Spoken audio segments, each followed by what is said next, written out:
마태복음 18장 1절로 14절입니다. 그때에 제자들이 예수께 나와 이르되 천국에서는 누가 크니까? 예수께서 한 어린아이를 불러 그들 가운데 세우시고 이르시되 진실로 너희에게 이르노니 너희가 돌이켜 어린아이들과 같이 되지 아니하면 결단코 천국에 들어가지 못하리라.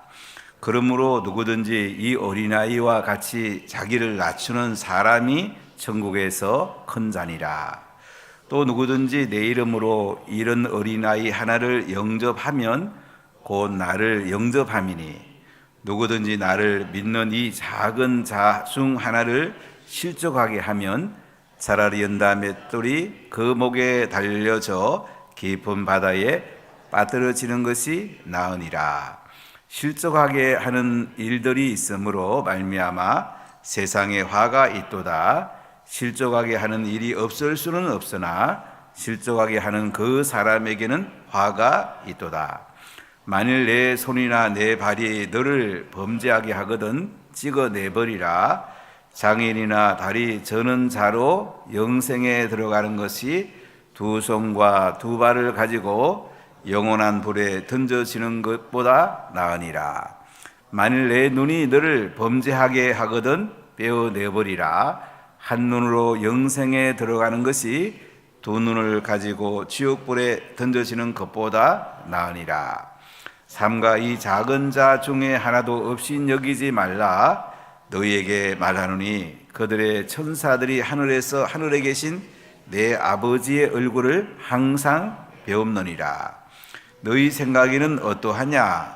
만일 어떤 사람이 양 100마리가 있는데 그 중에 하나가 길을 잃었으면 그 99마리를 산에 두고 가서 길 잃은 양을 찾지 않겠느냐?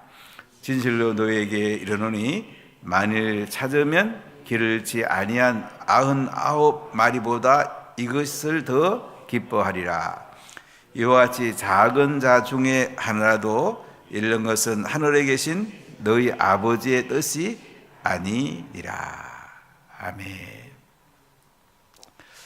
오늘 마태복음 18장은 용서의 공동체 원칙을 우리에게 잘 말씀해 주고 계세요. 마태복음은 5개의 사역 이야기 내러티브하고 5개의 디스코스 담화 교훈을 가지고 문해적으로 잘 짜여져 있는 복음서입니다. 1장하고 2장은 이제 예수님의 탄생에 대한 이야기고요. 그 다음에 26장부터 28장까지는 예수님의 십자가의 죽음과 부활을 말씀합니다. 그리고 이제 그 안에는 5개의 예수님의 사역 이야기, 그리고 5개의 예수님의 교훈을 중심으로 우리에게 말씀해 주고 있는데, 오늘 마태복음 18장은 이제 5번째 디스코스 교훈을 우리에게 말씀해 줍니다. 마태복음 5장, 6장, 7장 산상수훈을 약하죠. 이 주제는 간단히 말하면 하나님 나라의 행복에 대해서 우리에게 말씀하고 있습니다. 그리고 10장은 선교적 삶은 행복하다. 13장은 하나님 나라 확장하는 삶은 행복하다. 그리고 오늘 18장은 용서하는 삶은 행복하다. 그리고 23장부터 25장도 이제 디스코스로 되어 있는데, 이거는 종말을 잘 준비하는 사람은 행복하다. 어떤 면에서 마태복음을 전체 주제를 읽어보면 행복 이야기라고 할까요? 땅의 행복을 넘어서 하늘의 행복한 삶, 이것이 마태복음의 핵심 주제인데요. 오늘 18장에 와보면 이제 예수님께서 가버나움에서 이제 예루살렘으로 떠나기 전에 하신 말씀인 것을 볼 수가 있습니다. 갈릴리 가버나움을 중심으로 예수님은 3년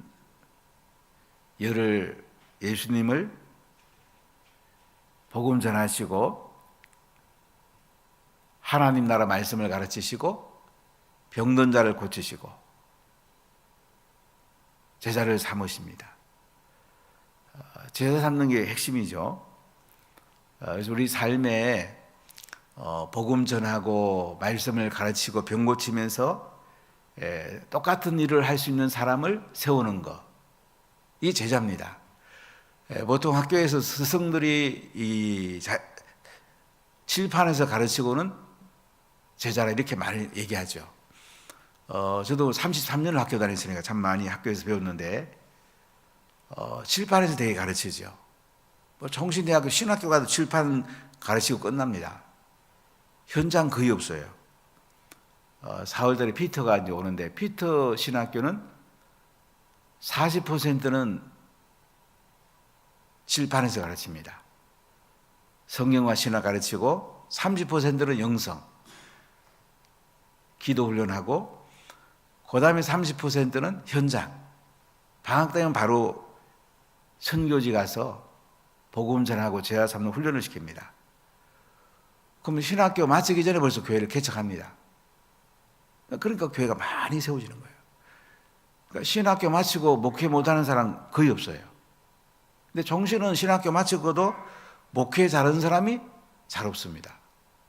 왜 그래요? 현장을 안 하니까. 그러니까 정신 마치고도 계속 시행착오였고 헤매는 사람이 너무 많죠.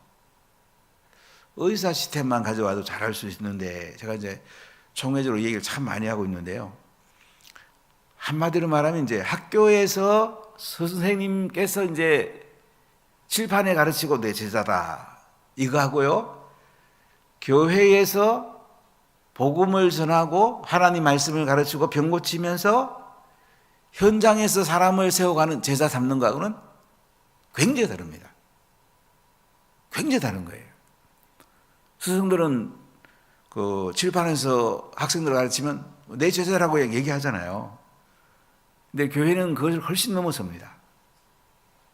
말씀을 교회에서 배워야 되지만은 또 가정에 가서 실천하고 쉐마 실천하고 가정 식탁 예배 드리고 또 사회에 나가서 또 실천하고 사회적 제자 삼고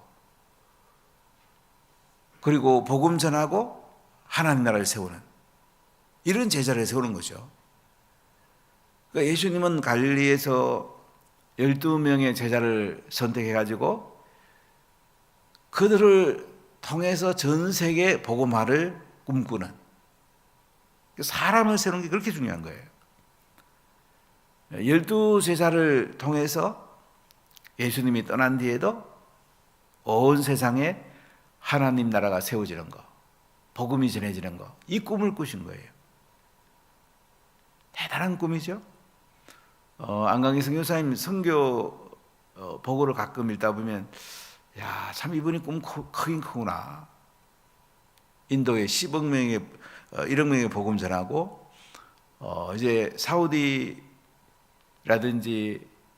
아랍에미레이트 지금 두바이 주로 계신데 그곳에서 이제 전 세계 온 노동자들도 제자 삼고 이제 4월에 네팔에서도 방카시라든지 인도 핵심 제자들 데리고 또 네팔에 핵심 제자를 세우는 데다가 또 중심을 모으고 있습니다. 이게 참 여러분 잘 이해해 보세요. 한 명을 제자 삼아도 굉장히 보람된 거예요. 우리 자녀를 말씀 맡은 자로 키우려도 굉장히 복된 거죠. 안 그러면 우리 자녀가 그냥 뭐 세상에서 좋은 직장 가지고 잘 결혼해서 잘 먹고 잘 살다가 인생 끝나는 정말 우리가 예수님의 제자를 세워야 되는데 그냥 세상에서 잘 되는 정도. 좀 안타깝잖아요.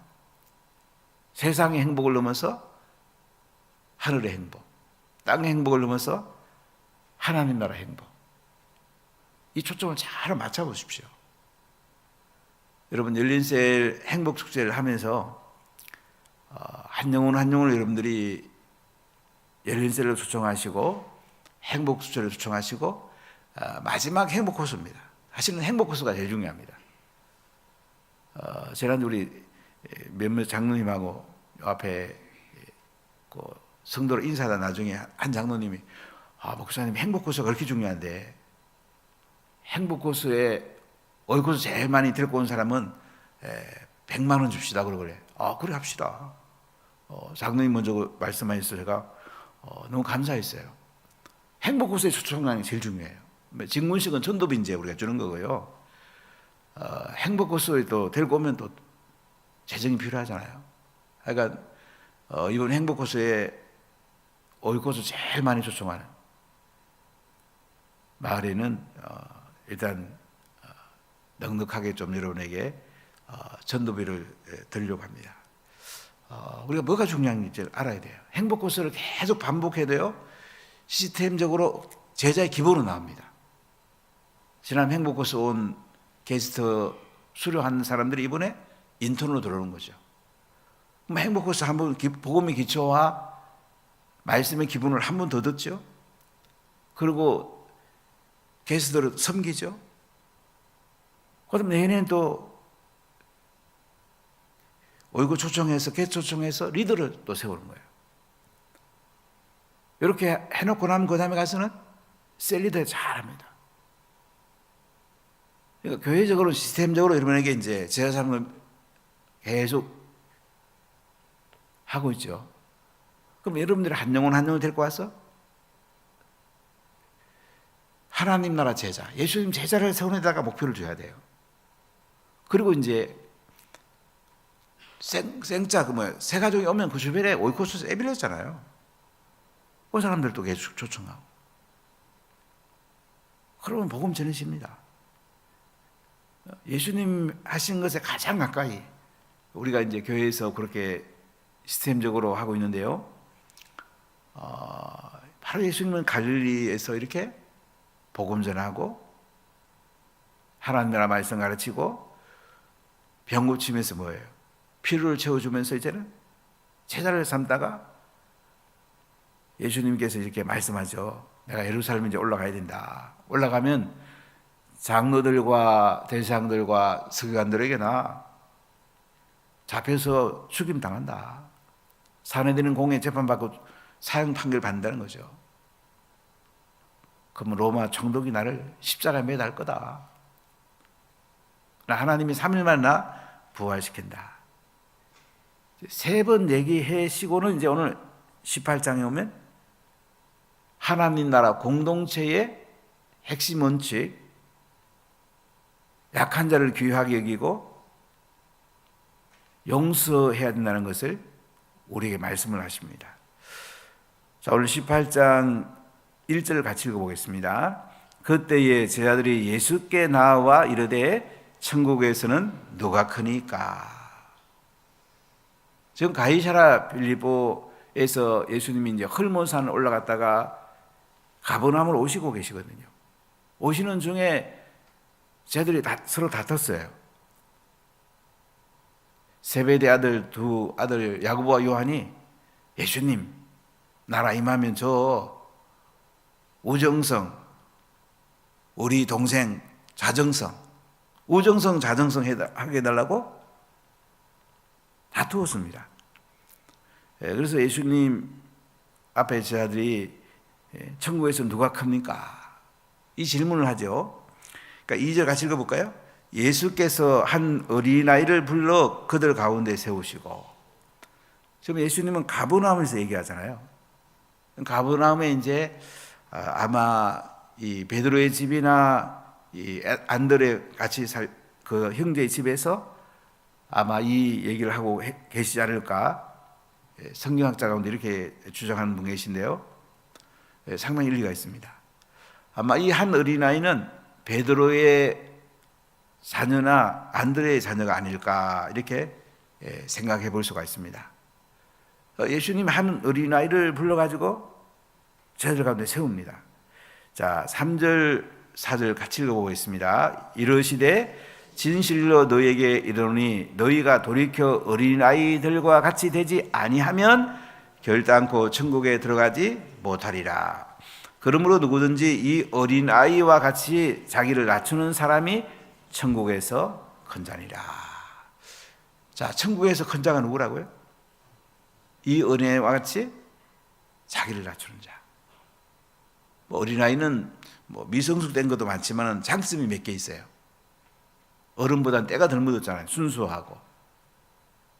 오늘 여기서는 겸손하다는 데 포커스가 있어요. 어린아이는 자기를 낮춘답니다. 자기 자신이 이제 낮아질 때에 하늘에서는 큰 자가 된다. 우리가 이제 교회 사역을 하다 보면 참 겸손한 분들에게는 고개가 숙여집니다. 겸손한 장로님들, 겸손한 마을장들 앞에는 고개가 숙여집니다. 고개가 뻣뻣해만 벌써 그때부터 신앙은 내리막길로 갑니다. 항상 고개가 부들부들해야 돼. 항상 겸손해야 돼. 자기를 낮춰야 돼. 낮은 대로 물이 내려가잖아요. 자기 목이 곧아지면 그때부터는 쓸모가 없어집니다. 그래서 우리가 예수님을 믿으면서요, 자기 목이 굳은지 항상 돌아봐야 돼요. 굳어지면 이제 화석이 돼요. 굳어지면 고목이 돼요. 쓸모가 없어요. 항상 새싹같이 봄에 나오는 생명체인 새싹처럼 우리가 부들부들해야 돼. 그래 겸손해야 돼. 그래야 천국에서는 어떻다고요? 큰 자가 되는 거예요. 가끔 밖에 분들도 이렇게 만나보면 참 겸손한 장로님들 계세요. 참 사회에서 너무 탁월한데도 학수 한번 해봐도 정말 겸손한 분 계세요. 우리는 자기 주장을 꺾어야 됩니다. 항상 자기를 낮춰야 돼. 항상 주님의 뜻이 뭘까? 항상 하나님 나라의 그 영광을 우리가 추구하는 게 우리에게 중요해요. 자, 우리 3절 다시 한번 읽어볼게요. 진실로 너희에게 이르노니 너희가 돌이켜 어린아이들과 같이 되지 아니하면 결단코 천국에 들어가지 못하리라. 그러므로 누구든지 이 어린아이와 같이 자기를 낮추는 사람이 천국에서 큰 자니라. 여러분 어떠세요? 이 땅에서 낮아지고 천국에서 큰 자가 되는 게 좋지 않겠어요? 이 땅은 뭐 암만 오래 살아도 한 120년, 저는 120년 이제 살 것 같은데요. 뭐 한 120년 살란가? 예? 건강할 사람은 한 120년 정도. 앞으로 100세는 대부분 살겠죠. 한 120년 살아도 하나님 나라, 영원한 하나님 나라는 1000년, 만년입니까? 영원하잖아요. 영원하잖아요. 영원한 데서 살리는 게 더 중요하지 않습니까? 그렇죠?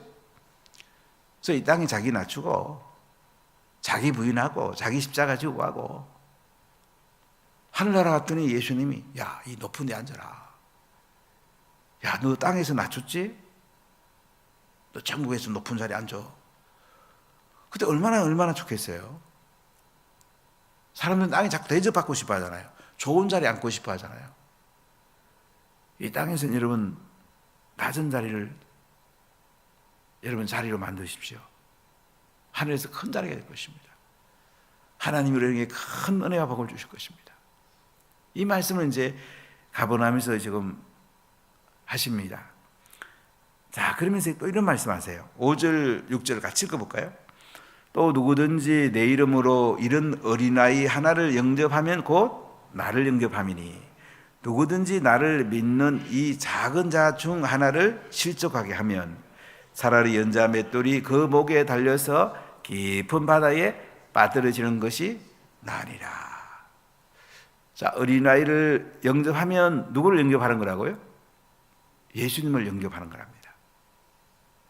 여러분 교회 오면 특히 어린아이를 많이 영접해 주십시오. 어린 신자들, 갓난아이 같은 새 가족을 많이 환영해 주십시오. 아이고 오늘 뭐 등록했는게 배 이렇게 하지 말고 찾아가서 참 잘 오셨다고, 차문화교에 등록한 걸 환영한다고 이렇게 하십시오. 그럼 예수님을 영접하는 거라잖아요. 지난번에 우리 지흥문식 할 때 베델말이었습니까? 거지라고 이렇게 보자기 덮어 쓰고 있어서 저는 거진가 보라 이 생각했어요. 나중에 보면 누구예요? 예수님. 잘 생각해 보세요. 우리 다른 사람을 이렇게 겸손하게 하고 우리가 정말로 그분 한 분 한 분들 귀하게 여기면요, 그게 예수님을 만나는 거야. 아시시의 유명한 성자였던 성 프란시스코가 저 예수님 좀 뵙고 싶습니다. 저 예수님 좀 뵈면 안 되겠습니까? 하나님께 기도했더니 예수님이 그러다잖아요. 너 오늘 예수님 만났잖아. 언제 예수님 제가 만났습니까? 너 오늘 네가 거지를 대접할 때, 네가 나병 환자를 대할 때 거지가 나였고 나병 환자가 나였다. 유명한 얘기를 했죠. 우리가 낮아져야 돼요. 교회 직분이 조금 더 이렇게 위치가 저거 된다고 또 자기 주장 강하고 이러면 안 돼요. 항상 낮아져요. 겸손하게. 제가 뭐 아는 게 있습니까? 주님이 하셔야죠. 목사님께서 잘 기도하며 하십시오. 진리에 어긋나지 않는 한 우리가 겸손하게 리더십을 세워주는 게 굉장히 중요해요. 자, 누구든지 나를 믿는 이 작은 자 하나를 실족하게 하면 차라리 어떻게 하라고요? 연자맷돌을 그 목에 달려가지고 깊은 바다에 빠뜨려지는 것이 낫다. 교회에 연약한 사람들 있잖아요. 새 가족들을 넘어지게 해. 그러면 어떻게 해요? 연자맷돌 이거 목에 걸고요, 송정 앞바다 가서 빠져 죽는 게 차라리 낫대요. 연자맷돌은 그 방앗간에서 소나 이게 나귀가 돌리는 큰 맷돌이잖아요. 그처럼 한 영혼 한 영혼을 세워나가는 게 중요해요. 한 영혼 한 영혼을 갖다가 귀하게 여겨야 돼요. 여러분, 교회 오면 새 가족을 중심으로 교회를 움직여야 돼요. 가정이 갓난아이가 태어나면 갓난아이를 중심으로 가정이 움직이잖아요. 교회는 연약한 사람을 여러분들이 함부로 대하면 안 돼요. 말도 함부로 하면 안 돼. 그런 사람 아주 나쁜 사람이에요. 귀하게 돼야 돼. 정말 귀하게 돼야 돼. 혹시 부서질까 봐, 혹시 신앙이 낙심될까 봐 한 영혼은 귀하게 얘기해야 돼. 그래서 여러분들이 그렇게 세울 때에 지자들이 세워지는 거예요. 자, 7절 같이 읽어보겠습니다. 실족하게 하는 일들이 있음으로 말미암아 세상에 화가 있도다. 실족하게 하는 일이 없을 수는 없으나 실족하게 하는 그 사람에게는 화가 있다. 실족하게 하는 사람 뭐 있다고요? 화가 있잖아요. 하늘에 가면 상이 없어요. 물론 하나님 나라 못할 수가 더 많지. 막 우리가 막 땅에서 뭐 대단한 것처럼 야단해도요, 하늘나라 가면 없는 사람도 있어요.